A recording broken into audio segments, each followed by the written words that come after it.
ચાલો વાત કરીએ મુખ્ય અજૈવિક પરિબળો, જે આપણે અગાઉના લેક્ચરમાં એવું કીધેલું હતું કે વિવિધ નિવાસ સ્થાનોની જે ભૌતિક અને રાસાયણિક સ્થિતિઓ છે, એ સ્થિતિઓમાં ઘણી બધી વિવિધતાઓનું જે નિર્માણ થાય છે, તે વિવિધતાઓનું કારણ ચાર જે ચાવીરૂપ તત્વો છે, જે પરિબળો છે, તાપમાન, પ્રકાશ, પાણી અને જમીન, તો એની આપણે ચર્ચા કરવાની છે. એટલે કે જે મહત્વના મુખ્ય ચાર અજૈવિક જે પરિબળો છે કે જે વિવિધતાઓનું કારણ બને છે, એમાં પહેલા આપણે તાપમાન વિશે ચર્ચા કરીએ. તો પહેલું મુખ્ય અજૈવિક પરિબળ તરીકે તાપમાન. ચાલો વાત કરીએ. તાપમાન એ પરિસ્થિતિ વિદ્યાનું સૌથી મહત્વનું પર્યાવરણીય પરિબળ અથવા તો કારણ.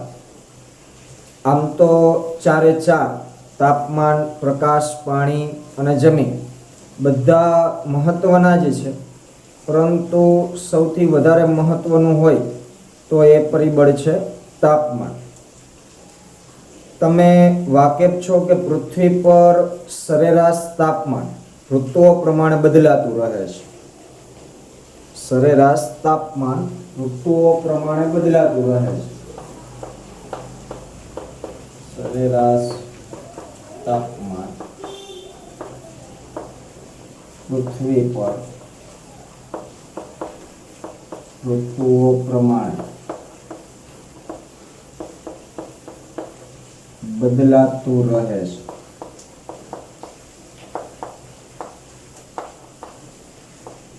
એટલે કે મુખ્ય જે ત્રણ ઋતુ છે, શિયાળો, ઉનાળો અને ચોમાસું, તો આ ત્રણેય ઋતુ દરમિયાન એક સરખું છે તાપમાન હોતું નથી. ઋતુ પ્રમાણે છે તાપમાનમાં ફેરફારો સતત થતા રહેતા હોય છે, અને એક જ દિવસમાં પણ સવાર, બપોર અને સાંજમાં તાપમાનમાં છે ફેરફાર રહેતો હોય, જે આપણે બધા અનુભવ કરીએ છીએ. વિષુવવૃત્ત એટલે કે ભૂમધ્ય રેખાથી ધ્રુવીય વિસ્તારો તરફ જેમ જેમ આપણે જઈએ, તો જો આ MCQ માટે ખાસ મહત્વનું છે. વિષુવવૃત્ત એટલે કે ભૂમધ્ય રેખા, પૃથ્વીનો જે ગોળો છે એમાં જે સૌથી વચ્ચેની રેખા ભૂમધ્ય રેખા એટલે કે વિષુવવૃત્ત, એ વિષુવવૃત્તથી આપણે જેમ જેમ ધ્રુવીય વિસ્તારો તરફ જઈએ જતા તાપમાન ઘટતું જાય છે. તાપમાન ઘટતું જાય છે. વિષુવવૃત્ત છે ઉષ્ણકટિબંધીય વિસ્તારો ધરાવતું હશે, એટલે વિષુવવૃત્ત પાસે તાપમાન સૌથી વધારે હશે. પણ વિષુવવૃત્તથી તમે ધ્રુવીય વિસ્તારો તરફ જેમ જેમ આગળ વધશો, તેમ તેમ તાપમાન ધીમે ધીમે ઘટતું જાય, અને ધ્રુવીય વિસ્તારો પાસે સૌથી ઓછું તાપમાન હશે, અને પરિણામે ધ્રુવીય વિસ્તારો છે એ ઠંડા પ્રદેશો હશે, જ્યારે વિષુવવૃત્ત છે એ ગરમ પ્રદેશો ધરાવતું હશે. એ જ રીતે સપાટ મેદાનના વિસ્તારથી જેમ જેમ આપણે પર્વત શિખરો તરફ જઈએ, સપાટ મેદાન વિસ્તારોથી પર્વત શિખરો તરફ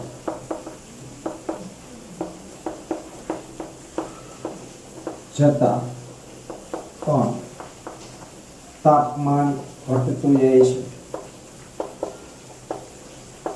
આ બંને લાઈન છે MCQ માટે ખાસ યાદ રાખજો. વિષુવવૃત્તથી ધ્રુવીય વિસ્તારો તરફ જઈએ તેમ તાપમાન ઘટતું જાય. એ જ રીતે સપાટ મેદાન વિસ્તારોથી પર્વત શિખરો તરફ આપણે જતા જઈએ, કોઈ રણ વિસ્તાર હોય તો એ રણ વિસ્તાર એક સપાટ મેદાન વિસ્તાર છે, ત્યાંથી આપણે ધીમે ધીમે છે ઢોળાવવાળા વિસ્તાર તરફ જતા જઈશું, એટલે કે પર્વત તરફ જતા જઈએ, અને પર્વતમાં પણ એવું બનશે કે પર્વતનો જે નીચેનો તળેટીનો વિસ્તાર હશે એના કરતાં ટોચ ઉપર તાપમાન ઓછું હશે. તમે ક્યાંય વેકેશનમાં છે હિલ સ્ટેશનોમાં ફરવા ગયા હો તો તળેટી પાસે તાપમાન વધારે હોય, પણ તમે જેમ જેમ ઊંચાઈ તરફ જતા જશો એમ તાપમાન ઘટતું જશે. એટલે જ આપણને હિલ સ્ટેશનમાં સૌથી ઉપર ટોચે રખડવાની મજા આવે, કારણ કે ત્યાં તાપમાન ઓછું હોય, વાતાવરણ ઠંડુ. એટલે સપાટ મેદાન વિસ્તારથી પર્વત શિખરો તરફ જઈએ તો પણ તાપમાન ધીમે ધીમે ઘટતું જાય છે. તાપમાનનો વ્યાપ ધ્રુવીય વિસ્તારો અને ઉત્તુંગ ઊંચાઈવાળા વિસ્તારો, ધ્રુવીય વિસ્તારો અને ઉત્તુંગ ઊંચાઈવાળા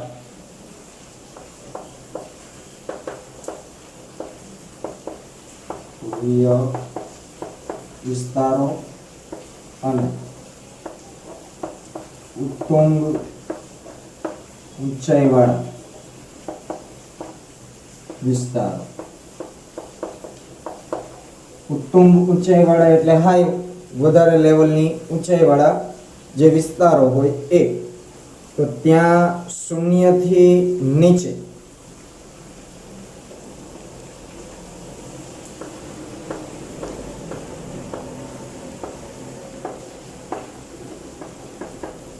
તાપમાન જોવા મળે. ધ્રુવીય વિસ્તારો એટલે એકદમ ઠંડા વિસ્તારો, તો ત્યાં 0 જેટલું તાપમાન હશે, અથવા તો 0 થી નીચે -ડિગ્રીમાં પણ તાપમાન આ વિસ્તારોમાંથી જોવા મળતું હોય છે. તો સામે ઉનાળામાં ઉષ્ણકટિબંધીય વિસ્તારોમાં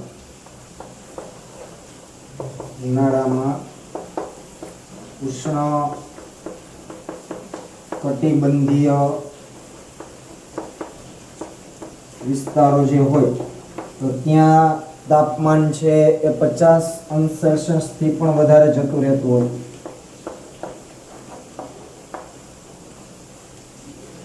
તો આ ટૂંકમાં તાપમાનના તફાવત વિસ્તાર પ્રમાણે આપણને સમજાવ્યા છે કે ધ્રુવીય વિસ્તારો પાસે તાપમાન 0 હોઈ શકે અને 0 થી નીચું એટલે -ડિગ્રીમાં પણ હોઈ શકે. એ જ રીતે ઉત્તુંગ ઊંચાઈવાળા વિસ્તાર, જે મોટા મોટા પર્વતો હશે તો એમની ટોચ ઉપર.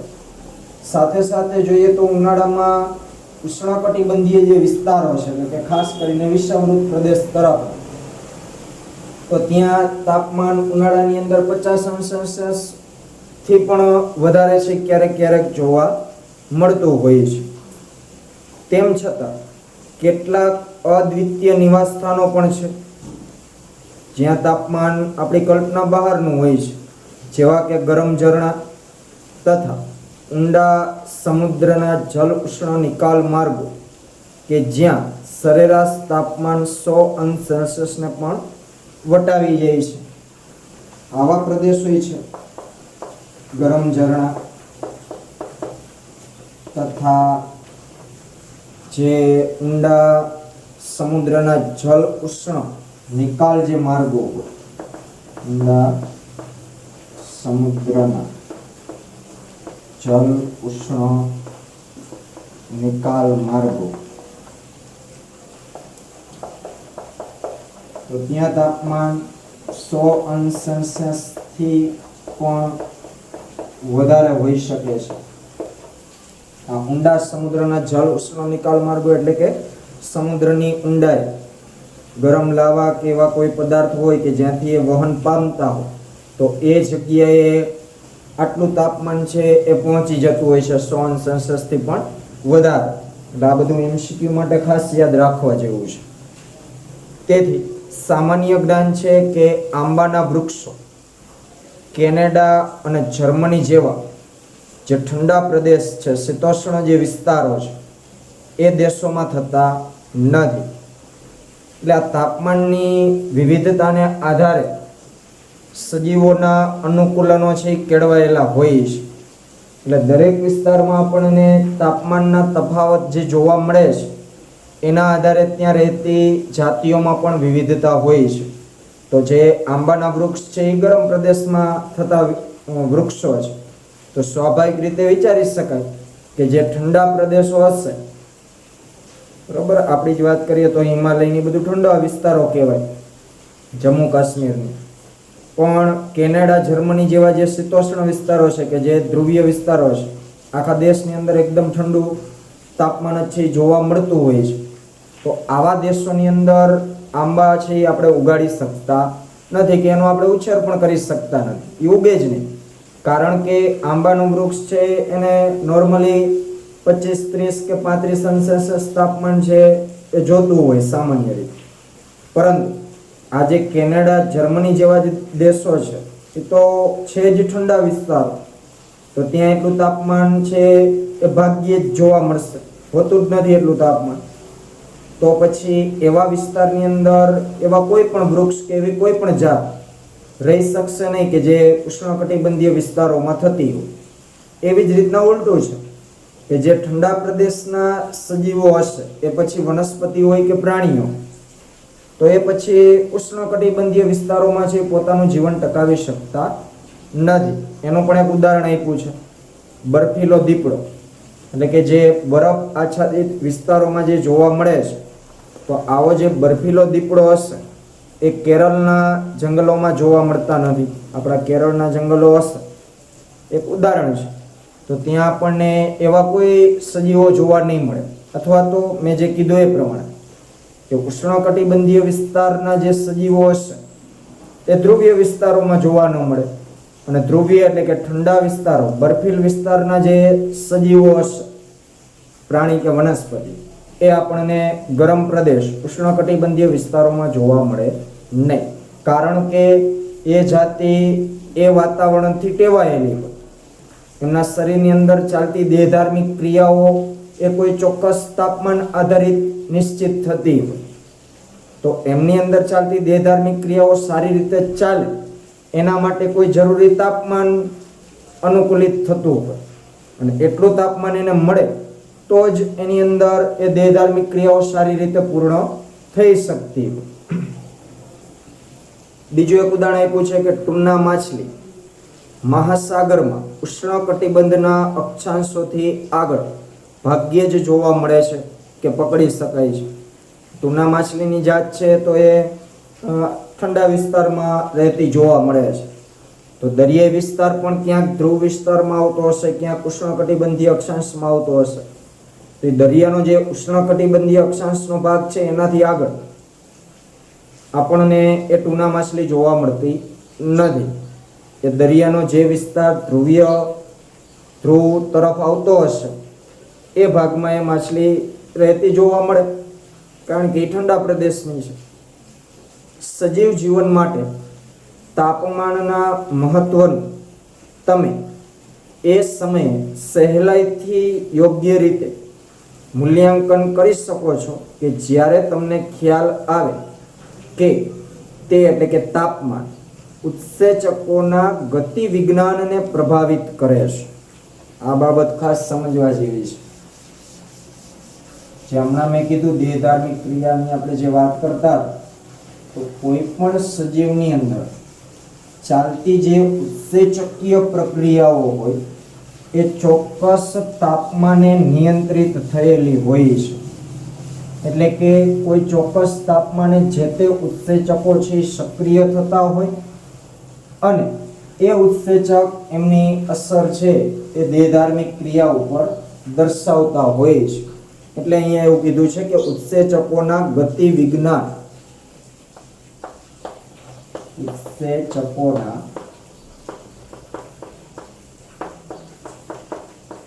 ગતિ વિજ્ઞાન પર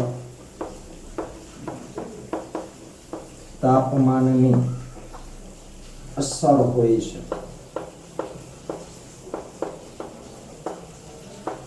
દરેક સજીવની અંદર જે ઉત્સેચકીય ક્રિયાઓ થાય એ બધી જ તાપમાન આધારિત હોય છે.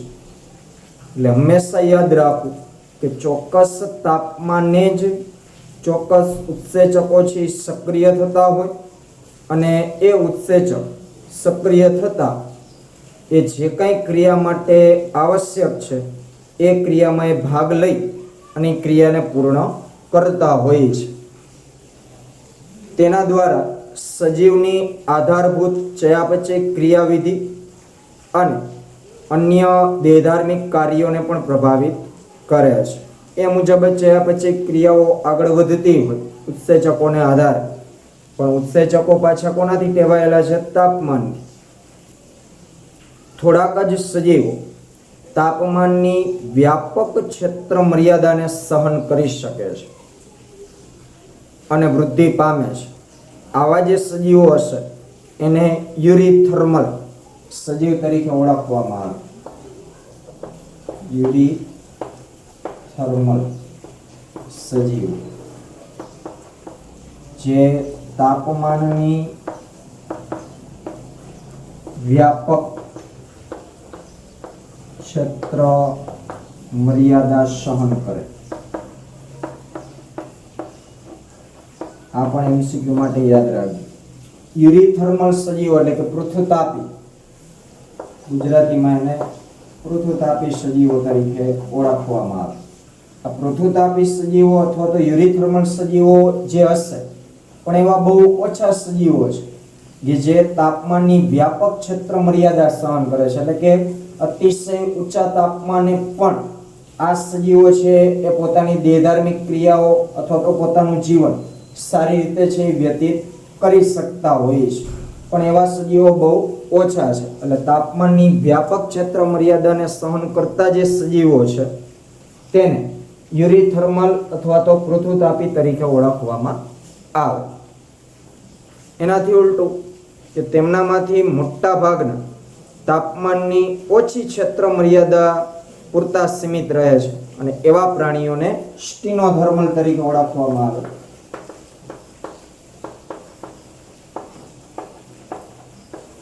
સ્ટીનોથર્મલ સજીવો છે એ તાપમાનની ઓછી ક્ષેત્ર મર્યાદા સહન કરે છે.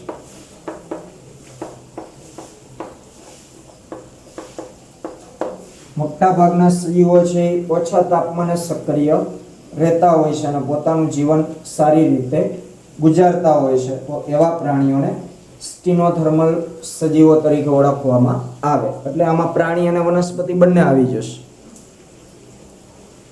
ગુજરાતીમાં કહીએ તો તનુતાપી.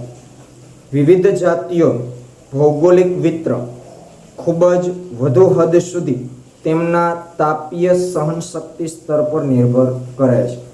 પૃથ્વી ઉપર દરેક જગ્યાએ તાપમાન જુદું જુદું છે એ આપણે જાણીએ છીએ. તો જુદા જુદા ક્ષેત્રનું તાપમાન જુદું જુદું છે. તો હવે કોઈ પણ જાતિની જે કંઈ વિતરણ ક્ષમતા છે, એટલે કે અલગ અલગ પ્રદેશોમાં અલગ અલગ પ્રકારની જે જાતિઓ રહે છે, તો એ જાતિઓમાં તાપમાનને સહન કરવાની શક્તિ કેટલી છે એના ઉપર એ સજીવો ક્યાં રહે છે એ નક્કી થતું હોય કુદરતી રીતે. પછી કીધું શું તમારા ધ્યાનમાં એવા કેટલાક યુરીથર્મલ તથા સ્ટીનોથર્મલ પ્રાણીઓ અને વનસ્પતિઓ છે, એની આપણે યાદી બનાવવાની છે. તાજેતરના વર્ષોમાં ધીમે ધીમે ક્રમશઃ વધતા જતા સરેરાશ વૈશ્વિક તાપમાન વિશે ચિંતા વધવા પામી છે. તમે 16મું ચેપ્ટર ભણી ગયા છો અથવા તો ભણશો, પર્યાવરણીય સમસ્યાઓ. તો ગ્લોબલ વોર્મિંગ જે આ દિવસે ને દિવસે તાપમાન વધતું જાય છે, જેના માટે મનુષ્યો જવાબદાર છે. વૃક્ષોનું સતત ને સતત આપણે કાપન કરતા જઈએ છીએ, વૃક્ષો ઘટાડતા જઈએ છીએ, ઇન્ડસ્ટ્રીયલ એરિયાઓ વધતા જાય છે, પ્રદૂષણના કારણે તાપમાનમાં છે સતત વધારો થતો જાય છે અને પછી આપણે ઘરે એસી મુકાવી પડે છે. તો એની પાછળ આપણે જ જવાબદાર છીએ. તો આ વધતું જતું જે તાપમાન છે એના કારણે ઘણી બધી જાતો છે એ આડકતરી રીતે અથવા સીધી રીતે છે એ નાશ પામતી જઈ રહી છે. જો આ સિલસિલો સતત ચાલુ રહ્યો તો તમે માનો છો કે કેટલીક જાતિઓના વિતરણની મર્યાદાને અસર થશે અને તેનાથી તે પ્રભાવિત થશે? હા. જો આ વૈશ્વિક તાપમાનનો દર ધીમે ધીમે વધતો જ રહેશે અને એ સિલસિલો ચાલુ જ રહેશે એ ટ્રેન્ડ, તો ભવિષ્યમાં ઘણી બધી જાતિઓ એનાથી પ્રભાવિત થશે. એમાંની મોટા ભાગની જાતિઓ છે એ નાશ પામવા લાગશે કે જે ઊંચા તાપમાનને સહન કરી શકતી નથી. તો તો આ વાત થઈ તાપમાન, કે તાપમાનને આધારે અલગ અલગ પ્રદેશોમાં છે એ જાતિ વિવિધતા જુદી જુદી જોવા મળતી હોય છે. ત્યાર પછીનું બીજું મુખ્ય અજૈવિક પરિબળ છે પાણી. તો એના વિશે આગળ આપણે ચર્ચા કરીએ.